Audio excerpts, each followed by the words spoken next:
నమస్తే, welcome to ఇదండి సంగతి. మోదీ 3.0లో కేంద్ర బడ్జెట్ ఎలా ఉండబోతోంది? తొలిసారిగా సంకీర్ణ ప్రభుత్వం కేంద్రంలో కొలువు తీరిన వేళ కేటాయింపుల విషయంలో ఎలాంటి వ్యూహం అనుసరిస్తారు? భాగస్వామ్య పక్షాలకు ఏ స్థాయిలో ప్రాధాన్యం ఉంటుంది? ఇలా ఎన్నో అంచనాల మధ్య కేంద్ర ఆర్థిక మంత్రి నిర్మలా సీతారామన్ వరుసగా 7వ బడ్జెట్ను ప్రవేశపెట్టారు. వికసిత్ భారత్ లక్ష్యంగా ప్రధాని ఆలోచనలకు అనుగుణంగా కేటాయింపులు జరిపారు. అదే సమయంలో కేంద్రంలో ప్రభుత్వం మనుగడ సాగించడానికి కీలకంగా మారిన టీడీపీ, జేడీయూల ఆకాంక్షలను గౌరవించారు. ఈ క్రమంలో ఏపీకి 15,000 కోట్లను కేటాయించడమే కాదు, అవసరమైతే మరిన్ని నిధులు ఇస్తామని వెల్లడించారు. వేతన జీవికి కొంత ఊరటనిచ్చారు నిర్మలమ్మ. ఇక ఇండియా కూటమికి దగ్గరవుతున్న వైసీపీ అధినేత జగన్, అసెంబ్లీకి రాబోతున్న మాజీ సీఎం కేసీఆర్, ఇలాంటి మరిన్ని అంశాలపై లోతైన విశ్లేషణతో వచ్చింది ఇవాల్టి ఇదండి సంగతి కార్యక్రమం. ఉద్యోగాల కల్పన, నైపుణ్యాభివృద్ధి, సామాజిక న్యాయం సహా 9 ప్రధాన అంశాల ఆధారంగా బడ్జెట్ను ప్రజల ముందుకు తీసుకొచ్చింది కేంద్రం. వరుసగా 7వ పద్దును ప్రవేశపెట్టారు కేంద్ర మంత్రి నిర్మలా సీతారామన్. ఏపీకి వరాల జల్లు కురిపించిన ఆమె వేతన జీవులకు సంబంధించి అంతంత మాత్రంగానే ఊరట కల్పించారు.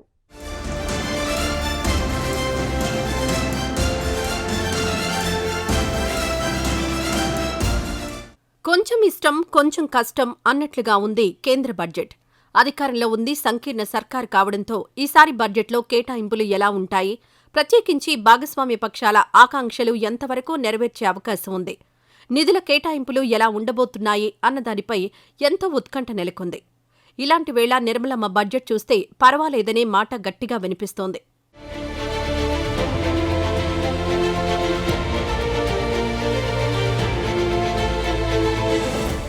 మోడీ 3.0లో తొలిసారి, ఓవరాల్గా 7వసారి కేంద్ర బడ్జెట్ ప్రవేశపెట్టారు ఆర్థిక మంత్రి నిర్మలా సీతారామన్. 48,21,000 కోట్లతో లోక్సభలో పద్దు ప్రవేశపెట్టారు నిర్మలమ్మ. మొత్తం ఆదాయం 32,07,000 కోట్లు కాగా పన్ను ఆదాయం 28,83,000 కోట్లుగా ప్రకటించారు. ద్రవ్యలోటును 4.9% పేర్కొన్నారు కేంద్ర మంత్రి. అప్పులు, పన్నుయేతర ఆదాయాలు 16 లక్షల కోట్ల మేర ఉండవచ్చని అంచనా వేసింది కేంద్రం. Interim budget. As mentioned in the interim budget, we need to focus on 4 major castes, namely the Garib, Mahilaye, Yuva and Annadata, the poor, women, youth and the farmer. For Annadata, we announced higher minimum support prices a month ago for all major crops, delivering on the promise of at least a 50% margin over costs.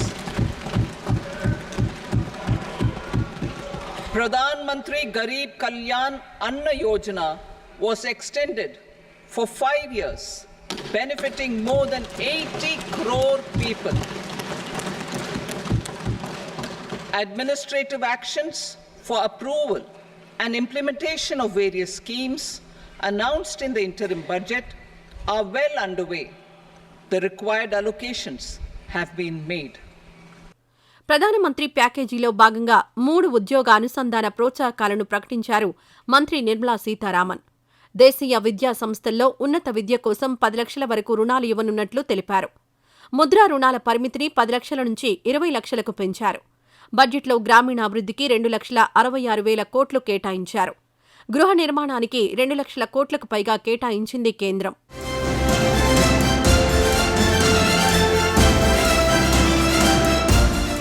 మౌలిక సదుపాయాల కల్పనకు ఆర్థిక మంత్రి పెద్దపీట వేశారు.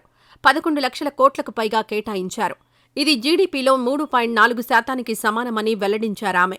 FDI నిబంధనలు సరళతరం చేస్తున్నట్లు ప్రకటించారు మంత్రి. జీఎస్టీ రేట్లను మరింత హేతుబద్ధంగా చేస్తున్నట్లు తెలిపారామె. Sir, I start with GST. It has decreased tax incidence on the common man, reduced compliance burden and logistics cost for trade and industry, and enhanced revenues of the central and the state governments. It is a success of vast proportions. To multiply the benefits of GST, we will strive to further simplify and rationalize the tax structure and endeavour to expand it to the remaining sectors. My proposals for customs duties intend to support domestic manufacturing, deepen local value addition, promote export competitiveness, and simplify taxation while keeping the interest of the general public and consumers surmount. In Budget 22-23, we reduced the number of customs duty rates. I propose to undertake a comprehensive review of the rate structure over the next 6 months to rationalize and simplify it for ease of trade, removal of duty inversion, and reduction of disputes. కేంద్ర ప్రభుత్వ ఏర్పాటులో కీలకంగా మారిన AP, బీహార్కు బడ్జెట్లో పెద్దపీట వేశారు. ఆంధ్రప్రదేశ్ విషయానికొస్తే వరాల జల్లు కురిపించారు మంత్రి నిర్మలా సీతారామన్. ఏపీ పునర్విభజన చట్టంలో పేర్కొన్న అన్ని అంశాలను అమలు చేస్తామన్నారు. 2024-25 బడ్జెట్లో రాజధాని అమరావతి అభివృద్ధికి 15,000 కోట్ల రూపాయల ఆర్థిక సాయం ప్రకటించారు నిర్మలమ్మ. పోలవరం ప్రాజెక్టును సాధ్యమైనంత త్వరగా పూర్తి చేసేందుకు సహాయం చేస్తామన్నారు.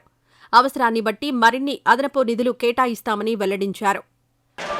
Andhra Pradesh Reorganization Act. Recognizing the state's need for a capital, we will facilitate special financial support through multilateral development agencies. In the current financial year, 15,000 crore rupees will be arranged with additional amounts in future years and early completion of the Polavaram irrigation project, which is the lifeline for Andhra Pradesh. Rayalaseema, ప్రకాశం, ఉత్తరాంధ్ర జిల్లాల అభివృద్ధికి ప్రత్యేక package కింద నిధులు మంజూరు చేస్తామన్నారు కేంద్ర మంత్రి. విభజన చట్టం ప్రకారం పారిశ్రామిక అభివృద్ధికి సహకారం అందిస్తామని వెల్లడించారు. హైదరాబాద్, బెంగళూరు, విశాఖ, చెన్నై పారిశ్రామిక కారిడార్లోని నోడ్లకు ప్రత్యేక సాయం అందిస్తామన్నారు. కొప్పర్తి, ఓర్వకల్లు పారిశ్రామిక కేంద్రాలకు నీళ్లు, విద్యుత్, రోడ్లు, హైవేల అభివృద్ధికి నిధులు ఇస్తామని తెలిపారు. This will facilitate our country's food security as well. Under the Act, Andhra Pradesh Reorganization Act, for promoting industrial development, funds will be provided for essential infrastructure such as water, power, railways, and roads. In Kopparthi node on the Visakhapatnam-Chennai industrial corridor and Varavakal node on the Hyderabad-Bengaluru industrial corridor.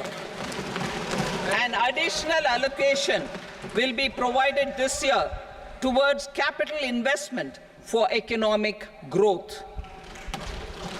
Grants for backward regions of Rayalaseema, Prakasham, North Coastal Andhra, as stated in the Act, will be provided.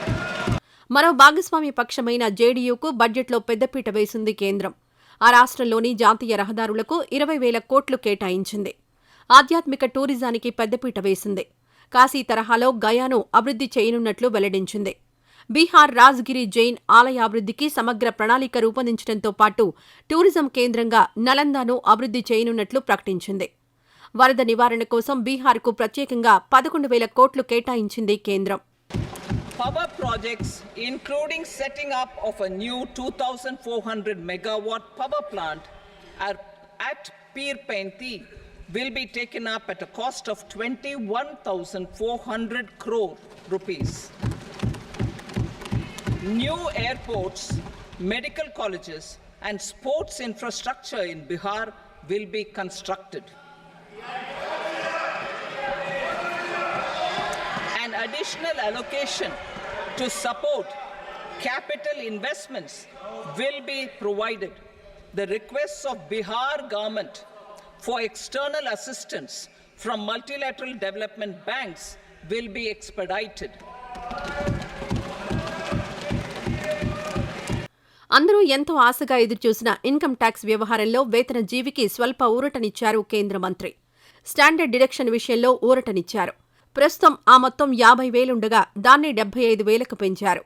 పాత పన్ను విధానంలో ఎలాంటి మార్పులు చేయలేదు. బడ్జెట్లో ప్రతిపాదించిన మార్పుల ప్రకారం కొత్త పన్ను విధానంలో 3 లక్షల వరకు ఎలాంటి పన్ను లేదు. 3 నుంచి 7 లక్షల వరకు 5%, 7 నుంచి 10 లక్షల ఆదాయం ఉంటే 10% పన్ను విధిస్తారు. 15 లక్షల పైన ఆదాయం ఉంటే 30% పన్ను విధించనున్నట్లు ప్రకటించారు Nirmalamma. Personal income tax. Coming to personal income tax rates, I have two announcements to make for those opting for the new tax regime. First, the standard deduction for salaried employees is proposed to be increased from 50,000 to 75,000 rupees. In the new tax regime, the tax rate structure is proposed to be revised as follows: 0 to 3 lakh rupees, nil; 3 to 7 lakh rupees, 5%; 7 to 10 lakh rupees, 10%; 10 to 12 lakh rupees, 15%; 12 to 15 lakh rupees, 20%; and above 15 lakh rupees, 30%. As a result of these changes, a salaried employee in the new tax regime stands to save up to 17,500 rupees in income tax. ఇవే కాదు, దేశంలో తూర్పు రాష్ట్రాల అభివృద్ధి కోసం పూర్వోదయ పథకాన్ని ప్రకటించింది. ఇందులో భాగంగా బీహార్, ఆంధ్రప్రదేశ్, జార్ఖండ్, బెంగాల్, ఒడిశా అభివృద్ధికి కృషి చేస్తామని ప్రకటించింది. ఇక బడ్జెట్లో రాష్ట్రానికి ప్రాధాన్యం కల్పించడంపై కేంద్రానికి కృతజ్ఞతలు తెలిపారు మంత్రి నారా లోకేష్. ఈ మేరకు ఎక్స్లో ట్వీట్ చేశారాయన. 5 కోట్ల మంది రాష్ట్ర ప్రజలు ఊపిరి పీల్చుకునే బడ్జెట్ ఇది అంటూ చెప్పుకొచ్చారు కేంద్ర మంత్రి రామ్మోహన్ నాయుడు. सबको एक बल देने का काम ये बजट में उन्होंने किया है. बहुत सारा स्ट्रेस जॉब क्रिएशन पे, स्किलिंग पे, मैन्युफैक्चरिंग पे, एम्प्लॉयमेंट जनरेशन पे, इंडस्ट्री को बढ़ावा देने के लिए, प्राइवेट सेक्टर को बढ़ावा देने के लिए, फॉरेन डायरेक्ट इन्वेस्टमेंट को बढ़ावा देने के लिए, इस तरह के बहुत सारी चीज़ें जो आम आदमी को, आम नौजवान को रोजगार की तरफ आगे बढ़ाता है, उन सब चीज़ों के बारे में इन्होंने ध्यान दिया है. और ऊपर से आंध्रा की बात जब आती है तो उसके लिए तो मैं तहे दिल से शुक्रिया अदा करना चाहूँगा नरेंद्र मोदी जी को, जिन्होंने एक वादा किया था कि आंध्रा की देखभाल हम करेंगे और उन्होंने आज किया है बजट के रूप में. जो कैपिटल की बात आती है, 5 साल जब जगन मोहन रेड्डी की सरकार आंध्रा में थी तो नो कैपिटल स्टेट कर दिया था. अमरावती को पूरी तरह से डिस्ट्रॉय कर दिया. वहाँ पे किसानों के साथ जो हमारी एक एग्रीमेंट थी उस सबको डिस्ट्रॉय कर दिया. तो उसको एक बल देने के लिए आज 15,000 करोड़ का पैकेज एक जो दिया हुआ है, उसके लिए हम अपने किसानों की तरफ से, स्टेट की तरफ से हम शुक्रिया अदा करना चाहेंगे. ये केवल एक बजट वाला इशू नहीं है, ये इमोशनल इशू है आंध्रा के लिए. మొత్తంగా చూస్తే వికసిత్ భారత్ లక్ష్యంగా కేంద్రం ఈ బడ్జెట్ను రూపొందించినట్లు కనిపిస్తోందన్న అభిప్రాయం మెజారిటీ వర్గాల్లో వినిపిస్తోంది.